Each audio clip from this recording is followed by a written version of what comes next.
सायडीन एक स्कूल आसा तिळामळ, पूण जेन्ना स्कूल सुट्टा तेन्ना हांगा खूब तरी प्रॉब्लेम जाता जेन्ना भुरगीं क्रॉसींग करता स्कूल जातरी हांगा त्या टायमार ज्यो लॉरी वयता गाडी वयता नाजाल्यार फोर व्हिलर वयता ते मुवमेंट चालू उरता आनी मेन म्हणल्यार हांगा झेब्रा क्रॉसींग ना आनी ह्यो गोश्टी खूब फावटी ग्रामपंचायतींत लोकांनी रेज केल्ल्यो पूण आजून तेजेर हें घेवना। पूण हेजेर ट्रॅफिक पुलीस तशेंच स्थानीक ग्रामपंचायती शेल्डे आसा तेणी लक्ष घालपा आसा कित्याक हे जे हांगा सेफ्टी आनी सेक्युरिटीचो इशू येता।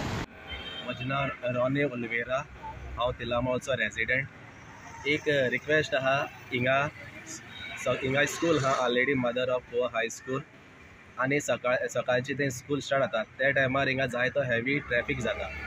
हे ट्रॅफिक आहा पूण हिंगा एक झेब्रा क्रॉसींग मेळना। तेच भाशेन स्कूल सुट्टा आसतना हिंगाय जायतो क्रावड जाता। हिंगा झेब्रा क्रॉसींग नासलेल्या कारणाक लागून जायते प्रॉब्लेम जाता। ट्रॅफिक पुलीस आसता खरो पूण झेब्रा क्रॉसींग आसना।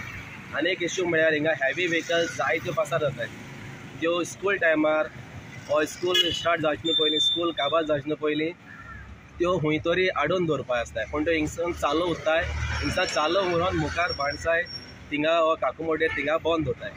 त्यो हिंग बंद केल्याक त्या स्कुलाच्या भुरग्यां सेफ्टी लागून हांव एक रेजिडेंट गव्हर्मेंटा कडेन मातशें मागता हिंग झेब्रा क्रॉसींग आनी ह्यो गाडयो बंद दवरच्यो म्हणून।